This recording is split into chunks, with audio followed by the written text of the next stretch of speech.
আমার মনে হয় যে ওনারা অনেক কষ্ট করে ওনাদের প্রোডাক্ট কোয়ালিটি ধরে রাখার জন্য। আসলে ওনারা অনেক ন্যাচারাল এবং স্থানীয় না বাওয়ালি। মাশাআল্লাহ, আল্লাহ আপনাদের ব্যবসা বরকত দান করুক। ওনারা আমাদেরকে এভাবে আপ্যায়ন করলেন। দূর থেকে দেখছিলাম যে হয়তো কোনো জেলে বা তারা বসে আছে, কিন্তু কাছে এসে দেখি যে না, বাওয়ালি মধু সংগ্রহের যে কার্যক্রম তারা এখানে চালিয়েছে।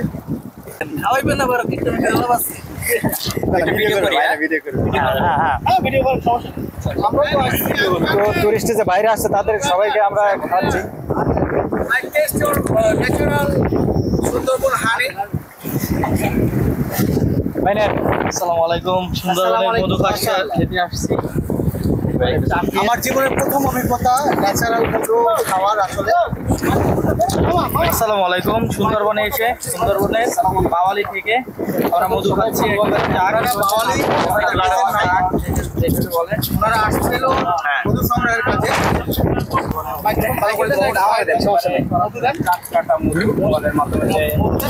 আমি আনুষ্ঠানিকতার সহিতই শুরু করতেছি। আমরা আসছিলাম সাতক্ষীরা দাম সংগ্রহের কাজে, একটু এন্টারটেইন বা মাইন্ড রিফ্রেশমেন্টের জন্য সুন্দরবনে আসে ঘুরতে। এসেই দেখি মাওয়াল ভাইদের যে পেজ বা তারা যারা ওনার আছেন মাওয়ালি পেজ থেকে, বাওয়ালি সরি আমি ভুল বলেছিলাম, বাওয়ালি। মাশাআল্লাহ, আমি টেস্ট করে দেখছি, একবার যদি খেয়েছি।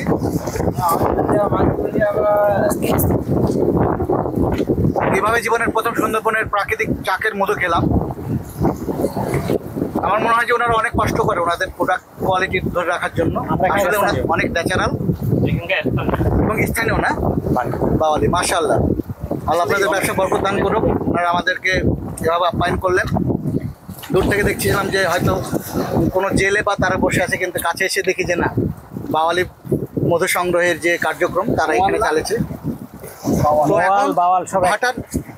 এখন ভাটার সময় ছিল, এখন জোয়ার হবে, তো নৌকাগুলো আটকে গিয়েছে।